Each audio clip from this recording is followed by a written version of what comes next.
Muy buenos días, Puerto Rico y el mundo. Soy Carmen Enit Acevedo y estamos en Bonita Radio. Esto es lo último a las 11 de la mañana. Todas las plataformas web de Bonita Radio y todas las plataformas web y tradicionales de las estaciones que componen la red informativa a través de Puerto Rico en sus ondas radiales tradicionales. Este de Puerto Rico, el centro del país, el noroeste, toda la costa esta norte del Atlántico hasta llegar a Aguadilla, Moca y Mayagüez. Buenos días a todos y a todas, y hoy tenemos un programa bien surtido de análisis e información. Vamos a empezar hablando de COVID, porque hay que decir dónde están al día de hoy un repunte que solamente entre los últimos 2 días cobró la vida de 14 personas. Estamos hablando de un repunte entre los lugares cerrados, entre los que se encuentran los restaurantes y los lugares de trabajo. Y el gobernador, bien, gracias, no sabemos nada, y ya los médicos le están diciendo que no solamente el sistema de salud está a punto de colapsar, pocos espacios quedan en los hospitales. Los médicos y los empleados y las empleadas del sistema de salud están cansados y perdiendo la capacidad de hacer el trabajo que tan increíblemente han hecho durante este año y un mes. Vamos a hablar de corrupción, vamos a hablar de lo que está pasando en el caso de Sandra Torres y Katy Erazo. Katy Erazo como testigo con inmunidad, aunque el FEI no puede decir hasta dónde llega lo que le ha dicho Katy Erazo, Catherine Erazo García, sobre cuál era el montaje que había para venderle taquillas para la reelección del gobernador entonces, Ricardo Rosselló Nevares, a través de los jefes de agencia y los contratistas del gobierno. Vamos a hablar de el enfrentamiento que tiene o que quiere establecer el gobernador Pedro Pierluisi, el ejecutivo y el legislativo, cuando realmente se trata de un problema de ineficiencia, falta de capacidad para ejecutar el poder político que le dio el país al Ejecutivo cuando ganó con un 32% las pasadas elecciones para atender el proyecto desde la rama ejecutiva. Y vamos a hablar definitivamente de lo que pasó ayer con 3 legisladoras del Partido Popular que no saben de qué tratan las enmiendas, no saben qué significa, pero las suscriben. Vamos a hablar de dónde está el Partido Popular con relación a las 3 enmiendas que proponen, que es básicamente cambiar el lenguaje con terapias de conversión y otro término que se inventan, que a saber quién se los dio, pero al día de hoy no pueden decir de qué se trata. Vamos a hablar de eso y vamos a hablar como último de la investigación que hiciera una colega periodista que establece la vinculación que tiene Carlos Mellado, secretario designado del Departamento de Salud, con una quiebra donde está mencionado, después que le radicaran cargos a su ex socio, como una de las personas que participaba en esa corporación que se fue a la quiebra y dejó $14 millones de deuda. Y el secretario ahora está molesto porque quieren manchar su imagen. Vamos a hablar de trasfondo.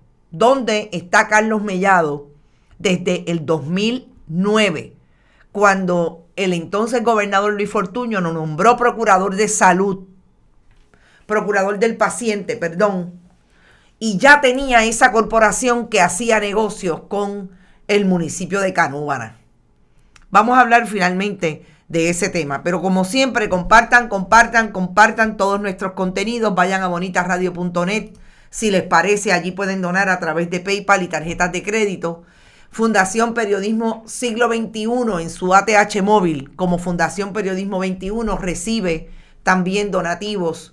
Es la fundación sin fines de lucro que hemos creado para buscar el dinero que pueda ir a hacer los contenidos que son mucho más costosos, multimedia, investigación y en profundidad, para reproducirlos en Bonita Radio y lograr el relevo generacional que entendemos tiene que haber para que haya un periodismo siempre activo, potente, independiente, que pueda procurar la mejor información para el país. Que también recibimos cheques y giros postales a través de la fundación, el correo general PMB 284 PO Box 19400 San Juan, Puerto Rico 00919-4000. Estamos en todas las redes sociales, Bonita Radio en Instagram, Bonita-Radio en Twitter. Y nuestros auspiciadores, Buen Vecino Café, Cooperativa Abraham Rosa y la Cooperativa de Vega Alta. Vamos a el tema más difícil de manejar por estos días, que ya llevamos mucho tiempo tratando de manejar una pandemia que sabemos que ha dejado millones de personas muertas, por lo menos hasta el momento, miles de personas muertas en el mundo. Y números que en algún momento hemos podido controlar en el país, pero que en este momento siguen siendo un repunte. Cuando voy a discutir los números que da el Departamento de Salud, tenemos que tener claro que el Departamento de Salud informa todos los días lo que son las muertes que puede recopilar en los pasados 2 a 3 días. Lo que dice hoy es que los casos están aumentando entre jóvenes de 15 a 18 años, que hubo 14 personas muertas, 14 en las últimas 72 horas, y que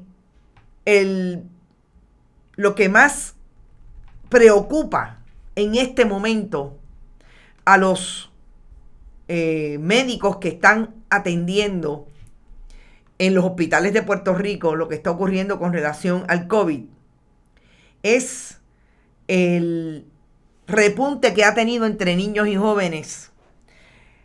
La última víctima sabemos que fue un hombre de 26 años. Confirmados hasta el momento, 17.394 de los 110.113 validados con pruebas moleculares han sido menores de 18 años. De 0 a 18 años.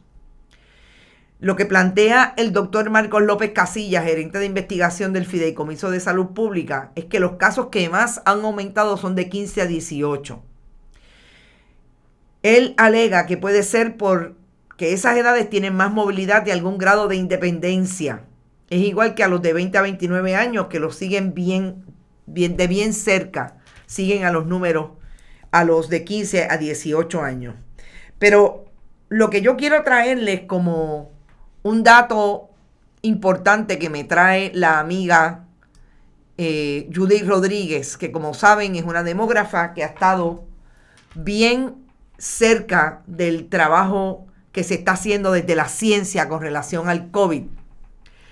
Es que ustedes saben que el gobernador de Puerto Rico ha dicho que no hay ningún problema con esto que está pasando con el COVID, porque las medidas que él tomó durante los pasados días, se van a ver los resultados en 2 semanas. Me escribe la amiga desde su análisis, Judith Rodríguez, demógrafa, que todas las semanas está haciendo análisis de lo que está ocurriendo en Puerto Rico, y ya no son 57 pueblos los que están en rojo. Ahora son 73 pueblos de los 78 municipios que hay en Puerto Rico los que están en rojo. Aunque el gobernador diga que los casos están bajando, las cifras del Departamento de Salud revelan lo opuesto. Y yo quiero volver a poner los números, la estadística que da hoy el Departamento de Salud. Hasta el jueves 22 de abril, estos eran los números del Departamento de Salud.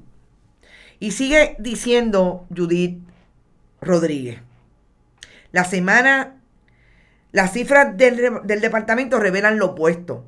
la semana del 5 al 11 de abril alcanzó 5.320 casos. La semana del 12 al 18, que se están recopilando retrasadamente, tienen hasta el día de hoy, jueves 22, 4.694 casos. 125 más. Escuchen esto.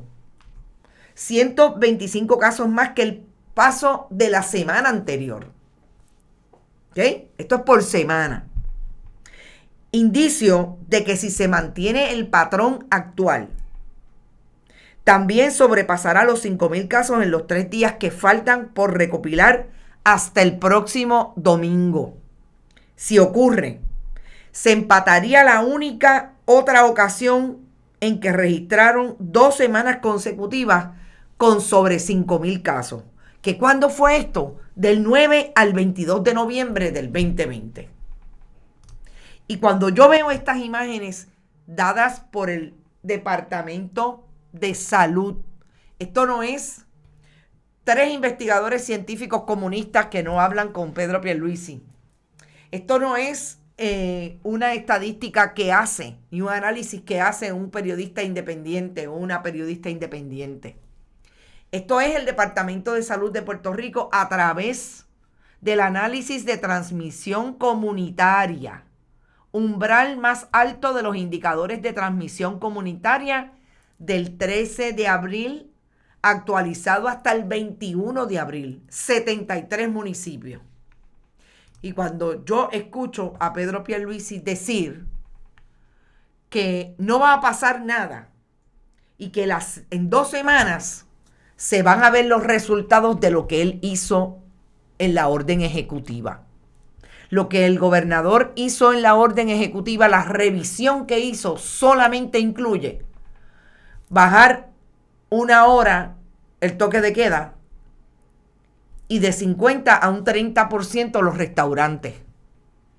No pasó nada agresivo o una medida más restrictiva desde la posibilidad de la movilidad de la población y los factores de riesgo que sabemos que están ahí.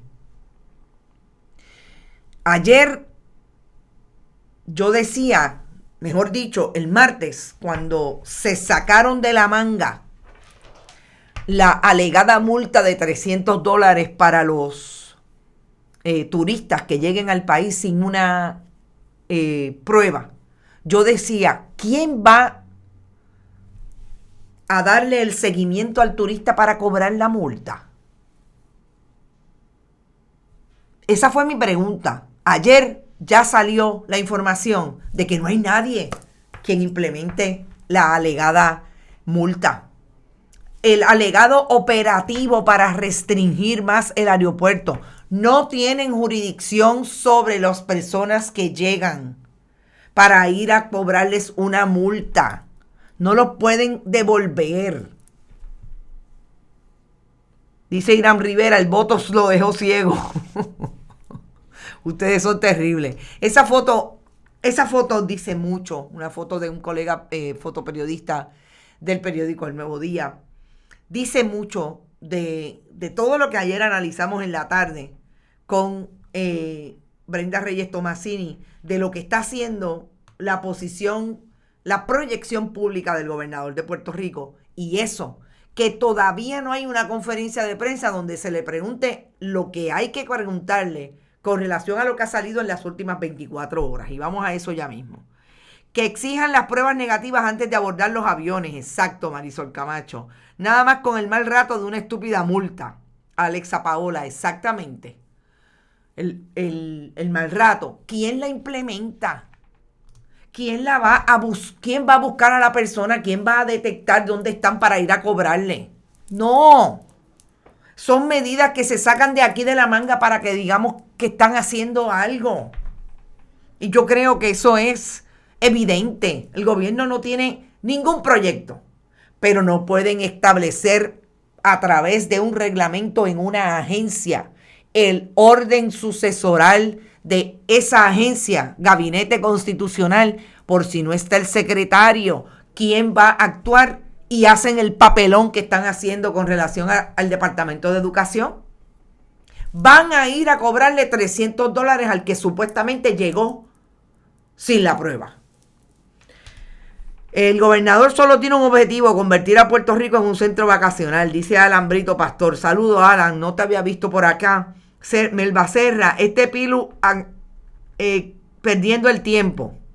Exacto, las muertes le favorecen. Y ya se acerca el Día de las Madres, filas en centros comerciales, restaurantes y reuniones de familia. A nadie le exigen la prueba, a ningún pasajero en las líneas aéreas. Luis Alfredo Pérez Acosta, Superanálisis, gracias Luis Alfredo. Y definitivamente si salimos del tema del COVID, yo siempre salgo con la misma línea: la protección nuestra es importante, la protección individual. No es que yo entienda que el Estado no tiene responsabilidad, yo creo que el Estado tiene una responsabilidad que no ha ejercido de alguna manera en todo lo que vemos que son los para atrás y para adelante. Y yo creo que está muy atravesado, además de por la incapacidad que tienen allí, con qué idea vinieron a gobernar el país. Y segundo o tercero, la imposibilidad de tener un proyecto coherente, porque todo lo que vemos son parchos que no van a ningún lado. Y honestamente no entiendo la insistencia del gobernador que no sea favorecer a los grupos económicos que entiende él irían a darle la posibilidad, como lo han hecho quizás por las últimas 5 campañas desde que él era secretario del Departamento de Justicia con Pedro Rosselló González, que es irle a pedir el dinero a esos amigos que finalmente son los que favorecen en los 4 años y son los contratistas que, además de tener esfuerzo económico con el gobierno de Puerto Rico, tienen unas aperturas con esas decisiones que toma el Ejecutivo, y que en este momento se trata de la vida de los seres humanos que viven en el país. Eso con relación al COVID. Para ir como último al asunto de Carlos Mellado, me parece que ahí vamos a estar un rato. Vamos a lo que sigue siendo una intención del gobernador de Puerto Rico de crear un choque constitucional donde no lo hay. Ayer hicimos un análisis bastante amplio en 2 instancias, una con el licenciado Ariel Nazario y otra con la compañera Brenda Reyes Tomasini, sobre lo que supone que el Ejecutivo está empujando a un correligionario del Partido Nuevo Progresista, Jesús González Cruz, a una persona que no solamente ha estado ligada a la política partidista, consiguiendo los puestos que ha conseguido a través del Departamento de Corrección, vicealcalde de Arecibo con Carlos Molina, sino que es ese esfuerzo del Ejecutivo de continuar lo que a todas luces ha sido la crisis más grande que han tenido las agencias en Puerto Rico después que Pedro Rosselló González y su secretario de la Gobernación entonces, Álvaro Cifuentes, diseñaron el esquema de que fueran los contratistas del gobierno. No es que no lo hubieran hecho antes, pasaba antes, pero de a partir de 1993-94 se implementó en el orden del Ejecutivo, en el orden político, lo que iría a ser la política partidista a través del gobierno, y es que esos contratistas pagaran lo que son los esfuerzos que hace el partido político, en este caso el Nuevo Progresista, para llegar al poder. Y esa insistencia, yo creo que no podemos quitarle el rostro a que son los bandos del Partido Nuevo Progresista los que están pulseando para que se dé o no se dé, que se quedaran por un lado los que trajo el a Ponte Santo. Pero este elemento de Jesús González Cruz a mí todavía me parece más peligroso, porque lo que está ocurriendo es la intervención del Ejecutivo en una función legislativa y el país parece, en términos de la información que le llega y que puede manejar, no entender que esto es una prioridad. Yo no estudié Derecho, pero me tuve que batear entre abogados muchos años en el tiempo en que he estado atendiendo asuntos judiciales de cobertura judicial. Y siempre la línea que se debe estudiar como no tocar y hacerle menor daño a la Constitución, que es la que rige lo que es la organización política, social, económica y cultural de un país. Y el enfrentamiento que puede tener el Ejecutivo con el Legislativo puede crearse la impresión, en este caso, de que es un choque constitucional. Realmente, la provocación es a ese choque constitucional que vendría a vindicarlo, a interpretarlo los tribunales, la rama judicial. Y es tan importante que lo mantengamos bien claro, porque si el legislativo no hace lo que tiene que hacer, allí se queda González Cruz hasta que termine esta sesión. Y ya está hablando el presidente del Senado. Si mencionó ayer por la tarde de que ese nombramiento es ilegal, yo espero que esté pensando en que tiene que ir al tribunal para así establecerlo. Estamos hablando de que el Partido Nuevo Progresista, por lo menos el portavoz de la minoría, Tomás Rivera Schatz, está de acuerdo con que el Ejecutivo está interviniendo con el poder legislativo. Y si eso no ocurre, pueden estar seguros y seguras que dentro de 4 o 5 meses vamos a estar mirando qué hizo, por qué la insistencia de que González Cruz se quedara ahí hasta junio.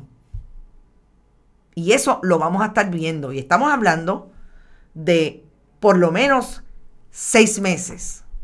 Y en 6 meses sabemos, aun cuando se supone que estén llegando los interventores de la sindicatura del Departamento de Educación, sabemos que se firman muchos contratos. Y eso es lo que podemos estar viendo. Y es lo que no puede perder el país. El país no puede perder la legalidad de su proyecto político. Porque se nos va la vida. Se le va la vida a la institución. Y esto en medio de todos los señalamientos que trae la opinión pública, periodismo independiente, el periodismo tradicional, o sea, donde los medios tradicionales también están sacando información. En medio de todo esto, el gobernador insiste en mirar para el lado y no seguir la ley con relación a lo que puede y no puede hacer desde el Ejecutivo. Amén de si está demostrando o no que puede con el empuje. Uno de ustedes decía ayer, Pipo no puede, ustedes le dicen Pipo, el gobernador Pierluisi no tiene, decían en mi barrio que solamente tiene 2 amperes o 3 amperes. O sea, no tiene empuje. Amén de eso, que es terrible para el país. Pero obviamente el país tendrá que aquilatar en su momento si tiene o no tiene empuje, porque de lo que estamos hablando es que estamos en medio de una posible reconstrucción. Y este gobierno tiene 4 meses y tiene una vela prendida, un fuego prendido por las 4 esquinas. La privatización de la Autoridad de Energía Eléctrica y el proceso de Luma, lo que está ocurriendo con los señalamientos de corrupción, o por lo menos que ubican a los diferentes jefes de agencia que han sido señalados como incapaces o que tienen hachas que amolar y preguntas que contestar con relación a diferentes investigaciones, incluso federales. Todo eso para decir que estamos en el peor momento de la pandemia y el gobierno todavía no resuelve una y ya tiene otra que le está explotando. yo no veo la manera en que puede haber alguien que se siente en una de las grandes mesas que hay allí en la fortaleza y diga, mire, el último que salga que apague la luz. Vamos a organizarnos porque esto está... o sea, no veo por ninguna esquina. Y supuestamente allí hay gente cerca, en el departamento, por lo menos en el Departamento de Educación, que estuvieron con Romero Barceló cuando el Cerro Maravilla. Que son gente que yo pensaría que tienen, por no decir intenciones, tienen una historia. Una historia que podemos decir dónde han estado. Así las cosas, yo creo que eso, con relación a lo que está pasando entre el Ejecutivo y el Legislativo, yo no sé si es que José Luis Dalmau está dándole un tiempo al gobernador a ver si recapacita, pero yo creo que está claro que van a tener que ir al tribunal para establecer y dejar ya de todas formas, de todas las maneras posibles, decirle al gobernador lo que aparentemente no quiere escuchar, y es que su acción para dejar a González Cruz sin tener que ir al Senado, sin ser confirmado, es definitivamente una violación al Código Político, y está ahí. Margarita López está por ahí. Saludos, Margarita. Nunca se nombra a Romero sin añadir asesino, dice Margarita. La ley Rico, dice Robert Baldwin. Saludos, Robert Baldwin. Muy válida la pregunta. ¿Es el candidato educador? El candidato educador, claro que no. No, es un abogado que tiene un nombramiento de procurador de menores que lo ha dejado al rescoldo para ir a complacer al partido en todos los lugares, a todos los lugares donde lo envían. No, para nada. ¿Conoce la misión y misión de las metas del departamento? Nada. ¿Conoce la estructura organizacional del mismo? Nada. Entre otras preguntas básicas y vitales para contestar. Tienes toda la razón, Mirta Díaz. Negativo en todas las preguntas. Entonces, vamos hablando de corrupción y de cómo el Departamento de Educación ha sido utilizado como una de las agencias botín para complacer los pedidos de los candidatos de turno. Ustedes saben que hablamos de que esta semana, ayer 21, era la vista preliminar en el caso contra Sandra Torres, ex administradora del negociado de telecomunicaciones, de la Junta de Telecomunicaciones, y también directora de la Oficina de Recursos Humanos del Gobierno de Puerto Rico. A Sandra Torres se le acusa de haber tenido una venta de taquillas para los contratistas del negociado de la Junta de Telecomunicaciones por parte de un empleado, que la información que tenemos es que ese empleado es el que trae el nombre de Catherine Erazo García, quien es la ex esposa de Charlie Rodríguez, ex presidente del Senado del Partido Nuevo Progresista, la suegra de Elías Fernando Sánchez Sifonte, uno de los hacedores de el proyecto Ricardo Rosselló Nevares para la gobernación en el 2016. Comparte, gracias Emma Roda. El gobierno sigue riéndose en nuestra cara, dice Irán Rivera. Ayer fue la vista, se supone, era el señalamiento de vista preliminar, y el planteamiento más interesante que está ante la juez Alexandra Rivera Sáez es que Sandra Torres quiere ir con su abogada allí a la oficina donde se alega que se cometieron los hechos que se le imputan para preparar su defensa. La juez no ha tomado una decisión. Y después que me dicen que había un acuerdo entre las partes para, en efecto, ir allí a la Junta de Telecomunicaciones, la defensa, la la acusada y un abogado notario que levantaría un acta de lo que allí se hiciera. Leticia Pavón, la fiscal Pavón y Ramón Mendoza cogieron, parece que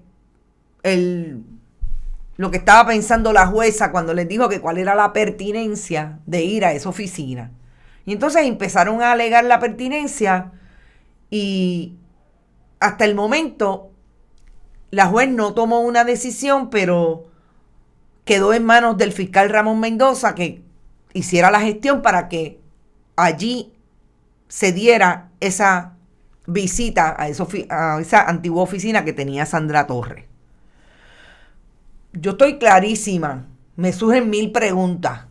Yo creo que allí lo que puede haber para preparar la defensa es hacer croquis, como dice la misma moción de petición del acceso, a saber lo que dice Excel López, que es el empleado que alega que Sandra Torres vendía y lo ponía a él a llamar a personas para venderle taquillas para eso, fundraising.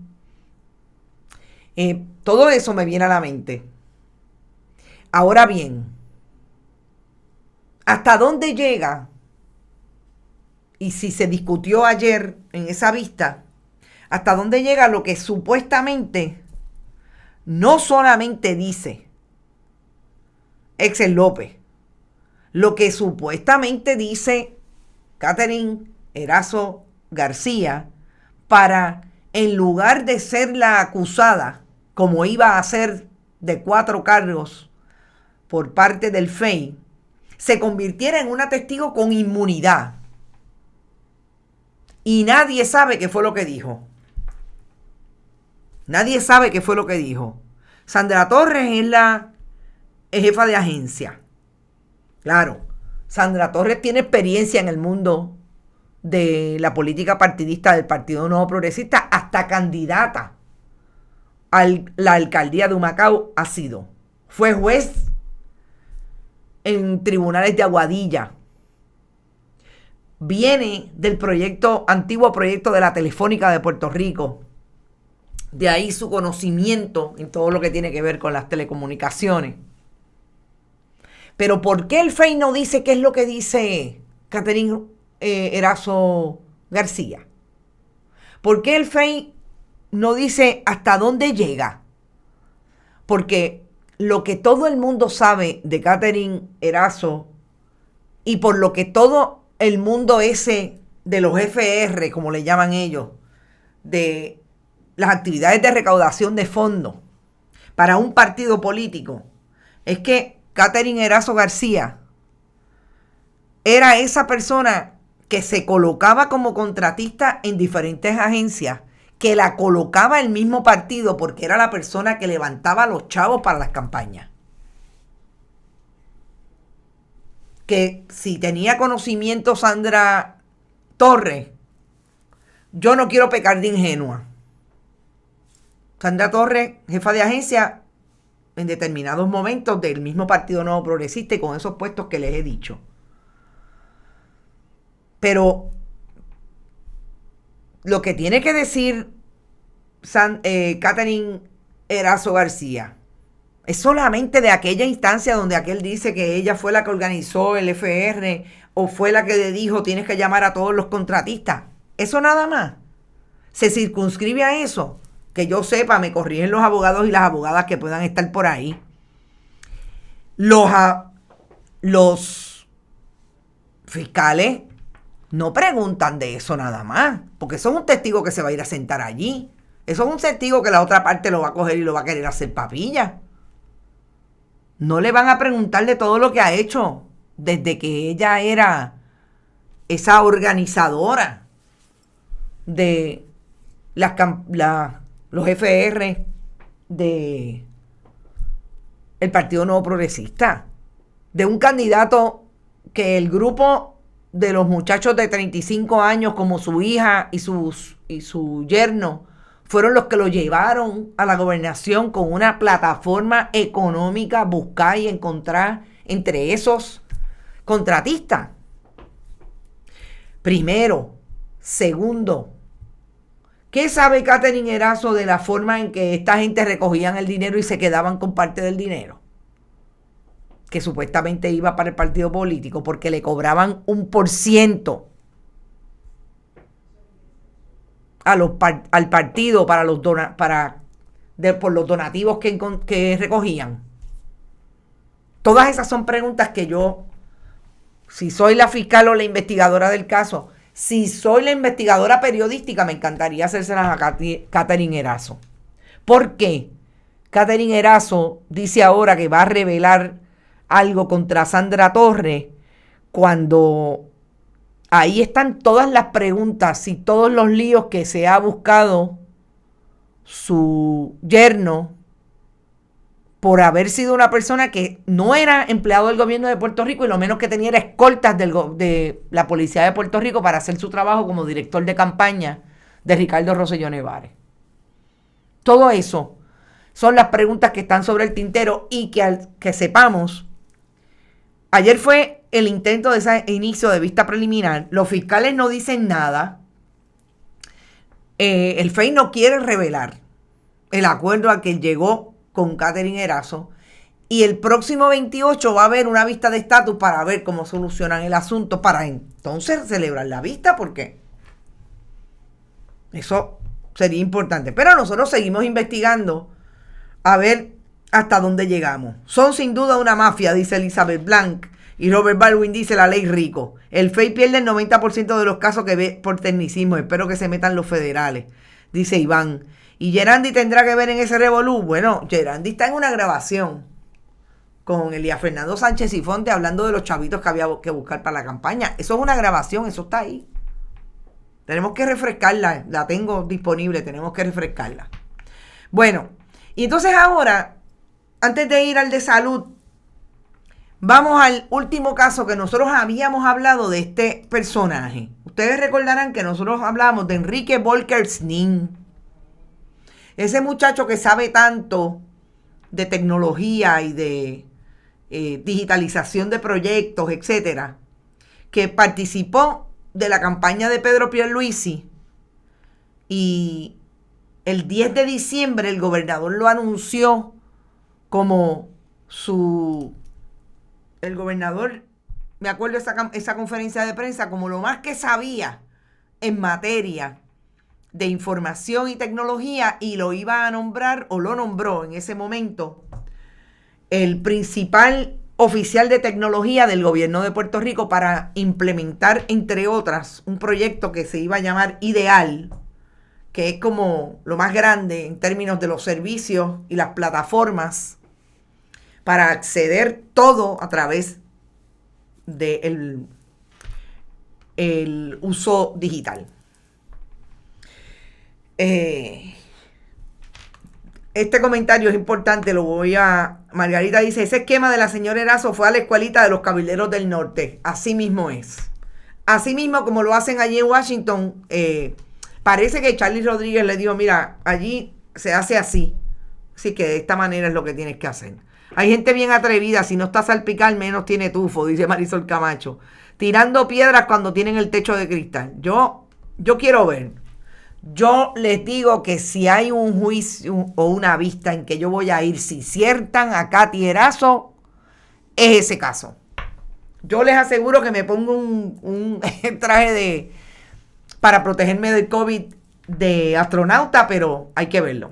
Bueno, Enrique Volker-Snin, nada más y nada menos. Nosotros lo mencionamos porque de alguna manera habíamos entrado en una entrevista con Eliezer Molina que lo trajo.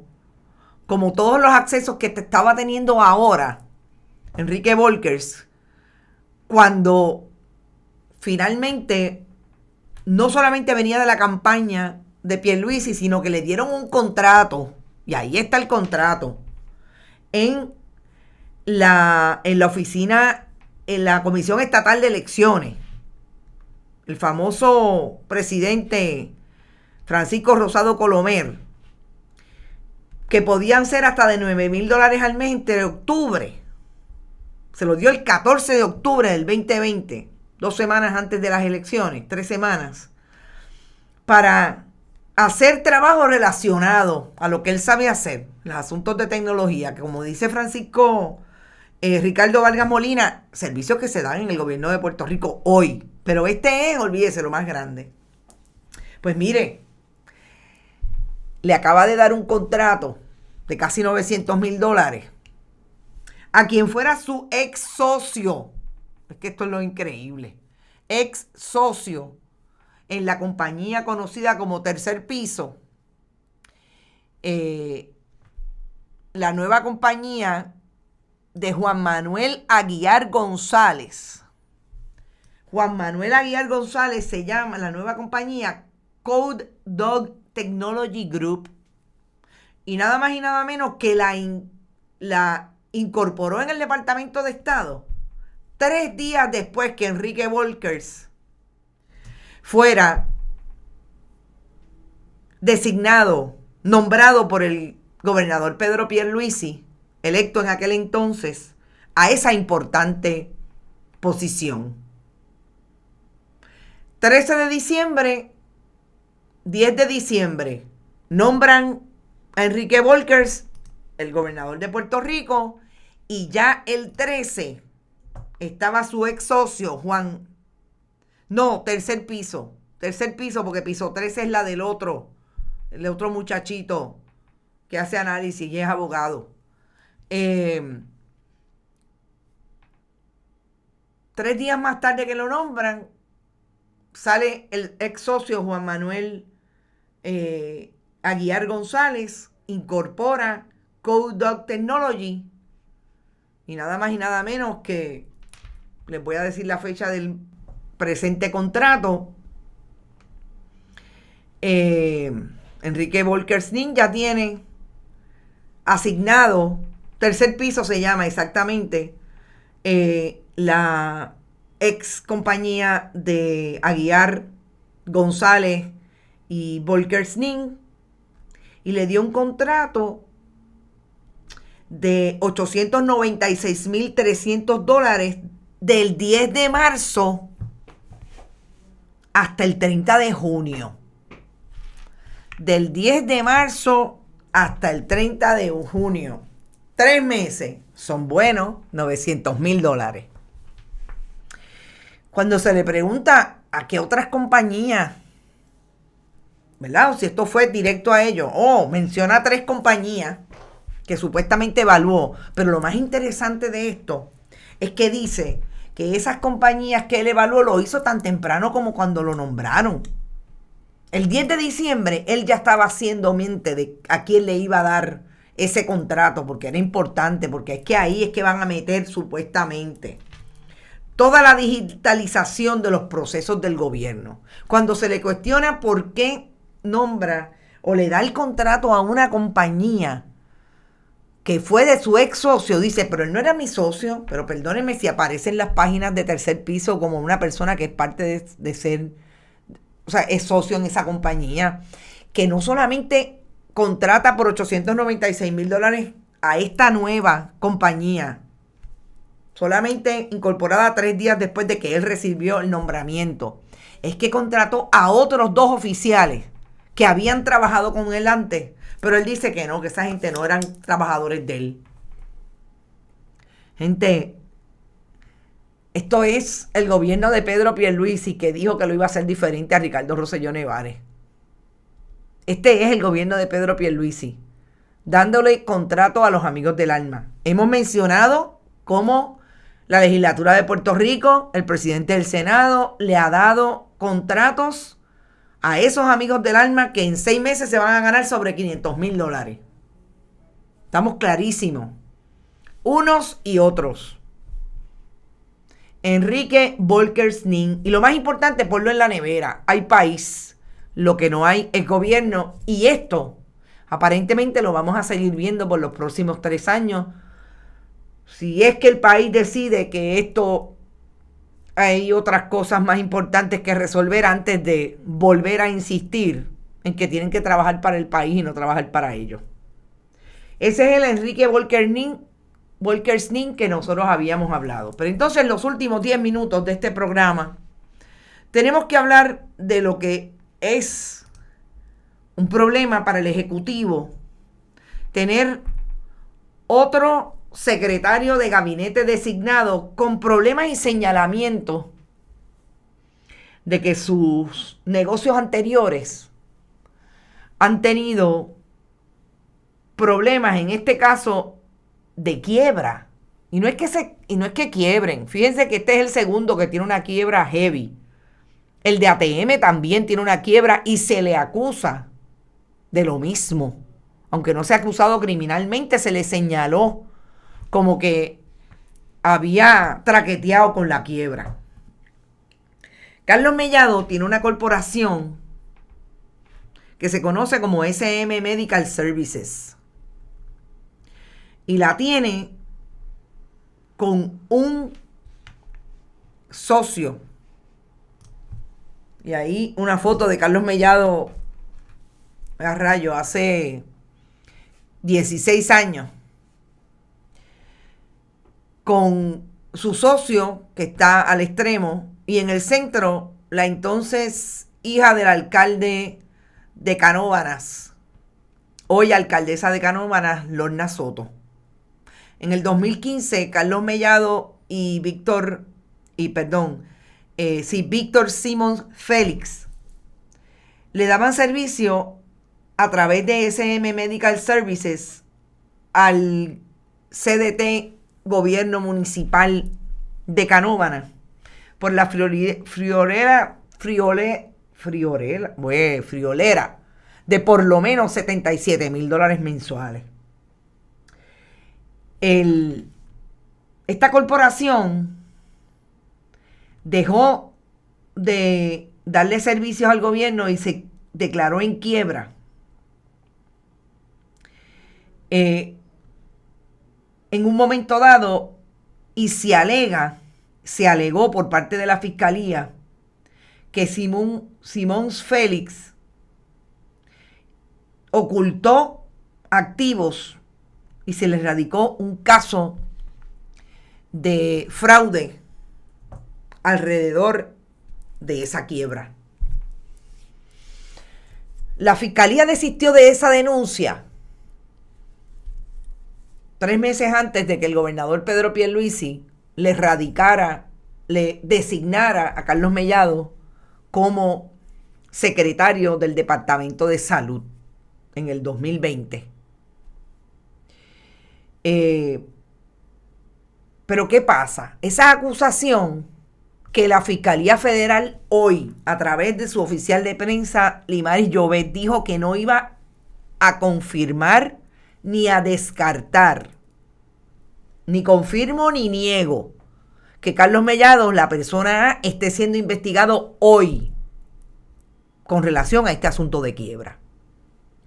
Porque Carlos Mellado figura en esa acusación como la persona A, que no es otra cosa que la persona que tenía una firma dentro de todo el proceso de contabilidad de esa quiebra.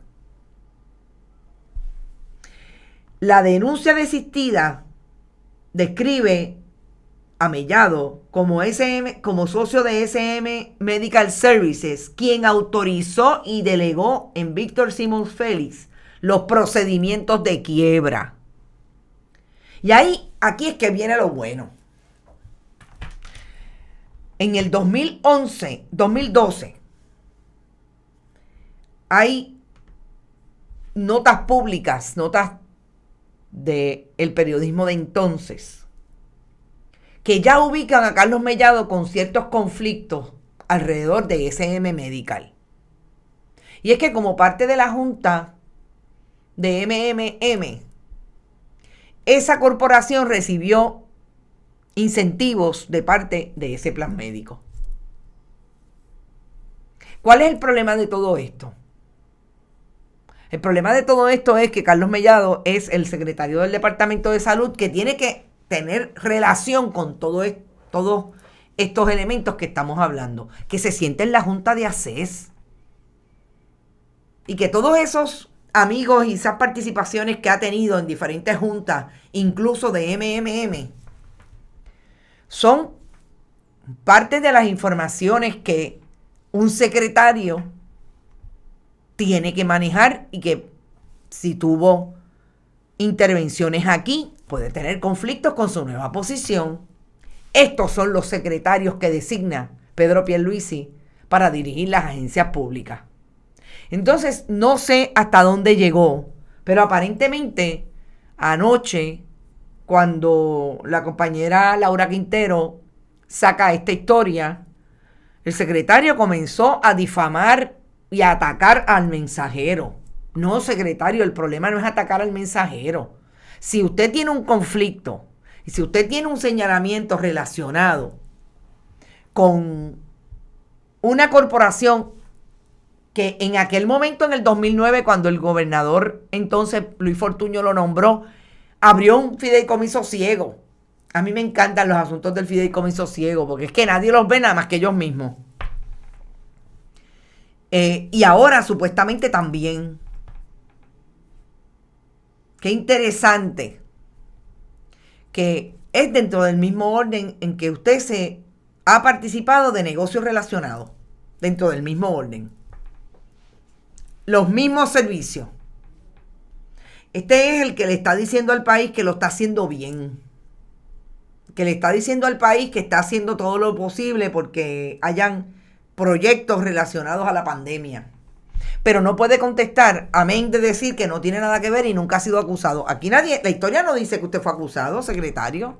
La historia dice que usted fue mencionado en esa acusación y que usted participa en un proceso de quiebra porque usted delegó en su socio todos los procesos de quiebra. Y yo me pregunto, ¿cuántas veces fue al gran jurado para decirle al gran jurado, eso lo fui yo, eso fue mi socio? Porque si está mencionado ahí, usted tiene que haber ido al gran jurado.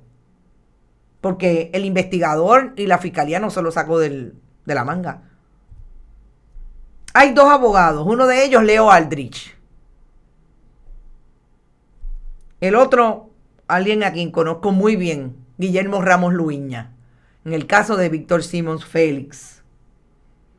Lo que yo quisiera saber, pero el secretario obviamente, si antes le contestaba el Nuevo Día, voy a ver ahora cómo lo va a hacer, porque ahora parece que está también difamando a la compañera o atacándola porque ella y que lo quiere difamar. No, secretario, esos son documentos públicos y ahí está el documento. ¿Usted fue o no fue parte de una quiebra? ¿Usted fue o no fue quien delegó en el otro y el otro dice que lo defraudó? Pues eso es lo que está ahí. Eso es lo que dice la acusación federal. Ah, que fue desistida. A saber por qué fue desistida. Pregúntese por qué la Fiscalía Federal no está diciendo lo que dijo supuestamente el agente del FBI en el caso de José Guillermo Rodríguez, de que supuestamente no tenía que ver nada. Pregúnteselo.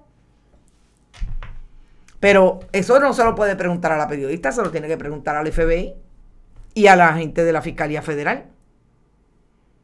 Y eso es lo que podría tener entre una cosa y otra a un Senado de Puerto Rico diciendo hoy que es mejor esperar y ver dónde están cada quien en las agencias y que tienen hasta el 30 de junio para ver los nombramientos. Por eso es la mejor contestación a Daniel Colón, el científico de la coalición científica. Porque usted no tiene que tener la confirmación para hacer un buen trabajo. Usted no tiene que tener la confirmación para abrirle las puertas, los libros suyos al país y decirle, esto me pasó en este momento. Y hay una quiebra y ahí sí, en efecto. ¿Por qué lo escondió? ¿Por qué no se lo dijo al país cuando lo designaron? Y así, mire, usted no trae nada, pues ahí está. Lo que pasa es que eso no es lo que dice la Fiscalía Federal. No puede negar ni confirmar que está siendo investigado hoy. Y los procesos de quiebra duran muchos años. Sobre todo cuando tienen 14 millones en deuda. Dejaron a 14 millones pillados, a mucha gente pillada con 14 millones de dólares. Y hay empleados que sufrieron en esa quiebra. Ese es el designado secretario del Departamento de Salud. Y lo último que voy a decir es que uno de los que está diciendo que los periodistas difaman con esas historias es el famoso doctor Corazón. Ese que ha sido PNP, que es PNP y que quiere ser candidato y que ha querido ser cancel. Y lo vi en un Twitter anoche diciendo lo propio. No. Doctor, hay gente que lo mejor que puede hacer cuando pasan estas cosas es no decir mucho o no decir nada. Eso no es difamación. Lo que pasa es que son historias que obviamente a las personas que están ante el ojo público no les gustan porque le sacan algo que en efecto tiene sus consecuencias.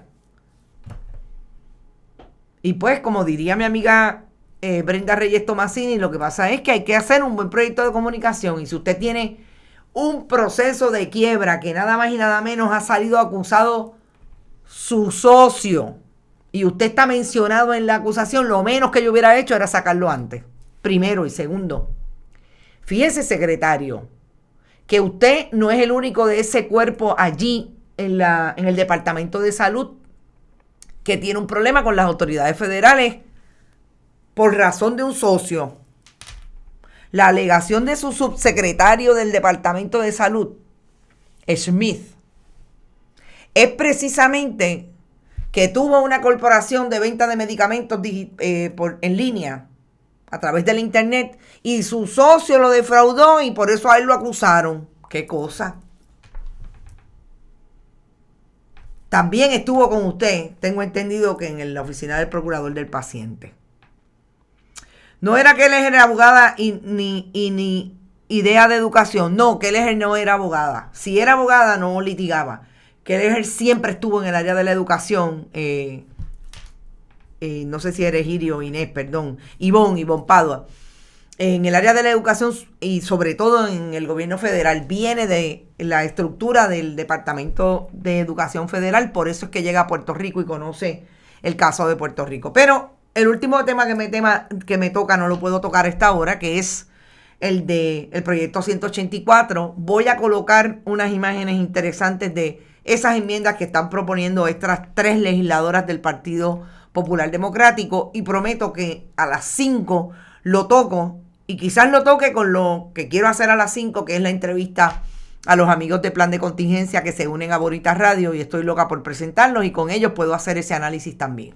Así que no olviden, compartan nuestros contenidos, vayan a bonitasradio.net, allí usted puede donar a través de PayPal y tarjetas de crédito. También puede hacerlo en la Fundación Periodismo 21 en su ATH móvil, Fundación Periodismo Siglo XXI, que también recibe cheques o giros postales a nombre de la Fundación PMB 284, PO Box 19400, San Juan, Puerto Rico, 00919-4000.